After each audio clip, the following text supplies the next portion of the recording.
Hello friends, welcome to my YouTube channel. तर आज आपण ऐकणार आहोत बेस्ट फ्रेंड्स फॉरएव्हर या कथेचा 5वा भाग. तर 5वा भाग ऐकण्यापूर्वी आधीचे 4 भाग ऐकले आहेत याची खात्री करून घ्या, म्हणजेच तुम्हाला कथा पूर्ण समजेल. आणि चॅनलला सबस्क्राईबही करा. ओके, तर सुरू करूया कथेचा 5वा भाग. मी शुभ्रा. एक एक करत पूर्ण क्लास भरला आणि जोराचा गोंगाट सुरू झाला. कॉलेजमध्ये नाही तर एखाद्या मच्छी बाजारात आल्यासारखं वाटत होतं. आजूबाजूच्या बेंचवरच्या मुली आणि आम्ही दोघी मिळून गप्पा मारत बसलो होतो. एक दोघींनी मोकळ्या मनाने नयनला कॉम्प्लिमेंट दिल्या तेव्हा तिला खूप भारी वाटलं. पण काही मोठ्या घरच्या ज्या कॉलेजला न जाता आपण सरळ फॅशन शोमध्ये चाललोय समजून फारच तोकडे कपडे घालून आल्या होत्या, त्या मुली मात्र तिच्याकडे वाकडं तोंड करून एकमेकींशी खुसफुस करत होत्या. आता त्यांना कोण समजावणार की असे अंगप्रदर्शन करणारे कपडे घालून कुणावर इम्प्रेशन पडत नसतं आणि प्रेम तर मुळीच होत नसतं. त्यासाठी एकमेकांची मनं जुळावी लागतात, एकमेकांचा रिस्पेक्ट वाटावा लागतो.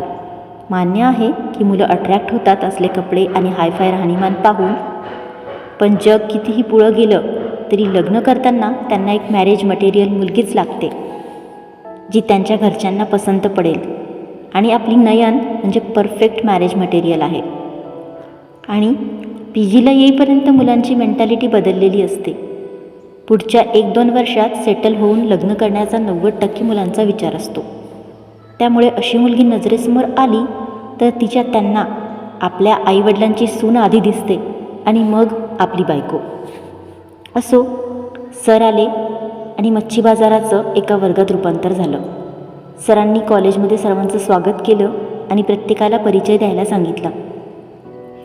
एक जण उभे राहून नाव, शिक्षण, गाव आणि आवड सांगू लागले. त्या माकडाचा नंबर आला आणि तो उभा राहून बोलू लागला. हॅलो सर, माझं नाव विशाख अभ्यंकर. मी पुण्याहून आलो आहे. मला कविता लिहायला आवडतात, ट्रेकिंग करायला आवडतं, फिरायला खूप आवडतं. तो नॉर्मली सांगत होता, पण मुली कसल्या बघत होत्या त्याच्याकडे. एवढं काय दिसलं त्या माकडात, देव जाणे. या वेडपट मुलींना तर चॉईसच नाही आहे. जाऊ दे. विशाख अभ्यंकर म्हणजे त्या अभ्यंकर बिल्डर्सचा कोणी रिलेटिव्ह आहे का? इंट्रो देत तो खाली बसणारच तोच समोरून सर म्हणाले. हो सर, त्यांचा मुलगाच आहे मी.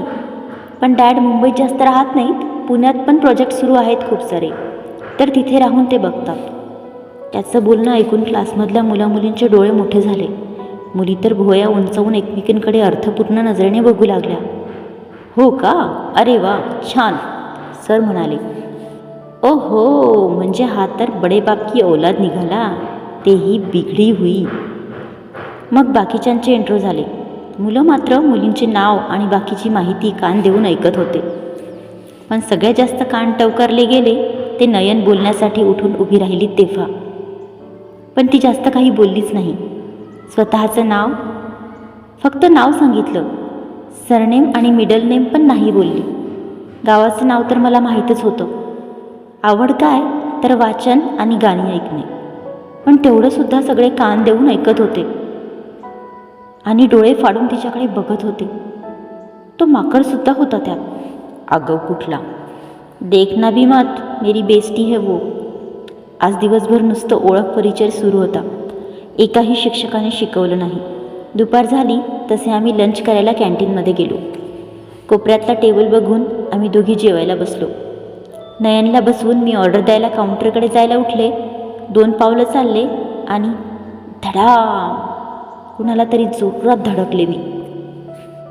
कुणाला? Oh no, not again. तेच माकड. आणि हे काय? माझा फोन कुठे? ओ गॉड, फोन धाडकन खाली आदळला. तुला डोळे आहे की नाही ग? येऊन जाऊन मलाच धडकतेस? तो खांदा चोळत माझ्याकडे वैतागून बघत म्हणाला. ओय, उगाच मला ब्लेम करू नकोस हां. तुलाच धडकायला माझ्याशिवाय दुसरं कुणी भेटत नसेल ना. धडकला तर धडकला, पण माझा फोनसुद्धा फोडून टाकला. मी फोन उचलून हाती घेतला आणि सुरू करून पाहिला. ओ गॉड, डिस्प्ले गेलाय माझ्या फोनचा. बोलताना माझा आवाज वाढला होता आणि कॅन्टीनमधले बरेच जण आमच्याकडे बघत होते. ओह, बघू मला. त्याने माझ्या हातचा फोन हाती घेऊन पाहिला. ॲक्च्युली माझी एकट्याची चुकी नाही आहे, तरी मी माफी मागतो. आणि तू म्हणत असशील तर तुझा फोनसुद्धा रिपेअर करून आणतो. पण यापुढे तू जरा नीट बोलत जा माझ्याशी, आणि लेट्स बी अ फ्रेंड्स. तो समजूतदारीच्या स्वरात म्हणाला, पण एक नजर नयनकडे होती बहुतेक. शुभ्रा, अगं काय चाललंय? खाली पडलेला का फोन? बघू. नयन आमच्याजवळ येऊन काळजीच्या स्वरात म्हणाली आणि त्याच्या हातचा फोन घेऊन बघू लागली. बघ ना अगं, हा येऊन धडकला मला आणि माझा फोनसुद्धा फोडून टाकला. मी त्याच्याकडे रागाचा कटाक्ष टाकून ओठ काढत म्हणाले, ओ मॅडम, एकतर माझी चुकी नसताना मी सॉरी म्हणतोय, वर फोन रिपेअर करून देण्याची सुद्धा ऑफर देतोय, आणि तू परत मलाच ब्लेम करते. भलाई का तो जमानाही नाही हा यार. तो वैतागला होता. तेवढ्यात त्याचा मित्र तेजस तिथे आला आणि त्याला घेऊन जाऊ लागला. बघ, ऑफर मंजूर असली तर. तो जायच्या आधी बोलला. हो म्हण ना शुभू, नयन माझा हात दाबत म्हणाली. ओके, हे घे, पण लवकरात लवकर परत देशील हा? ओके.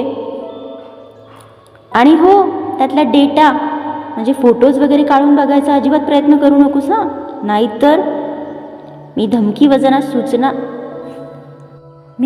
वजा सूचना देत म्हणाले. त्यावर नयनने परत माझा हात दाबला आणि डोळ्यांनी खुणावलं.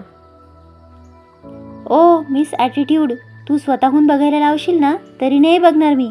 स्वतःला काय हिरोईन समजू नकोस. चांगला चिडला माकड. ओय माकडा, नीट बोलायचं हा. आणि मिस ॲटिट्यूड कुणाला म्हणतोस रे? आगाऊ कुठला? मुलींशी बोलायचे मॅनर्सच नाही आहेत तुला. माझा राग अनावर झाला होता. ए घुबडे, माकड कुणाला म्हणतेस ग? आणि हो, तुझ्यापेक्षा जास्तच मॅनर्स आहेत मला, म्हणून सॉरी म्हणालो. नाहीतर तुझ्यासारख्या मुलीला मी सॉरी म्हणणार? नो वे. हा घे तुझा फोन. तुझ्याच चुकीने पडलेला खाली. कर तूच repair. I am not interested. चल रे तेजस. त्याने रागात तो फोन माझ्या हातात ठेवला आणि तेजसच्या गळ्यात हात टाकून जायला निघाला. मी उगाच हायपर झाले आणि स्वतःचं नुकसान करून बसले. शुभू, अगं लगेच काय एवढं हायपर व्हायचं? फ्रीमध्ये फोन दुरुस्त करून भेटला असताना कशाला उगाच 2 शब्द जास्त बोलायचे? नयन मला समजावत होती. शिट यार, माझंच नुकसान झालं. मी चेहरा पाडत म्हणाले. 1 मिनिट, दे तो फोन माझ्याकडे, म्हणत तिने माझ्या हातून फोन घेतला आणि त्याच्या मागे गेली. नयनने मागून त्याला आवाज दिला तर तो लगेच थांबला. दोघे काहीतरी बोलत उभे होते. मला ऐकू आलं नाही, पण काही वेळात तो फोन घेऊन निघून गेला स्माईल करत, आणि नयनसुद्धा गालात हसत माझ्या दिशेने येऊ लागली.